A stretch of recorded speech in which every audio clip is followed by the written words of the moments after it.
Hello everyone, welcome back to my channel. তো আজকে করব কমলা লেবুর মাখা। তাই জন্য দুটো কমলা লেবু নিয়ে নিয়েছি। ছুরি দিয়ে কমলা লেবুর খোসাটাকে ভালো করে ছাড়িয়ে নিচ্ছি।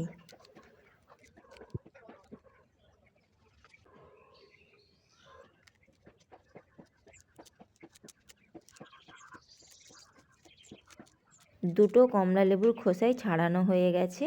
এরপর ছুরি দিয়ে ভালো করে স্লাইস স্লাইস করে কমলা লেবুটাকে কেটে নিচ্ছি।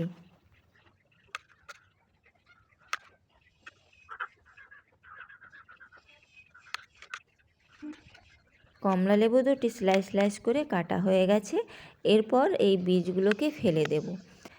যা কি কাণ্ডই করেছি দেখো। ভিডিও যখন এডিট করতে বসি তখন দেখি যখন আমি মশলাগুলোই যখন দেই তখন আমার সেই ভিডিওটা ক্লিপ নেওয়াই হয়নি।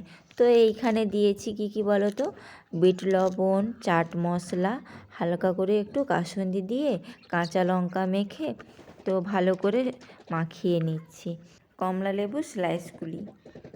ফাইনালি এবার কমলা লেবু মাখা কমপ্লিট। চলো এই কটাকে আবার আমি মুখ বেঁকিয়ে চোখ বেঁকিয়ে তো আমি খেয়েই নিই। ভীষণ টকই ছিল আর ঝালও দিয়েছি ভীষণ, তো টক ঝাল হয়েছে তো ভালোই হয়েছে। তো এগুলোকে খেয়ে নিই। হ্যাঁ, এরপর আমি কি বলছি শোনো।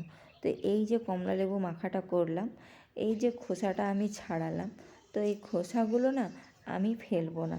এই যে দেখো, এই খোসাগুলো আমি ফেলে দেব না।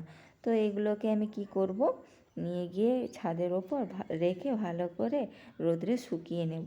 পরবর্তীকালে এগুলোকে শুকনো করে গুঁড়ো করে নিয়ে ফেস প্যাক বানানো যাবে।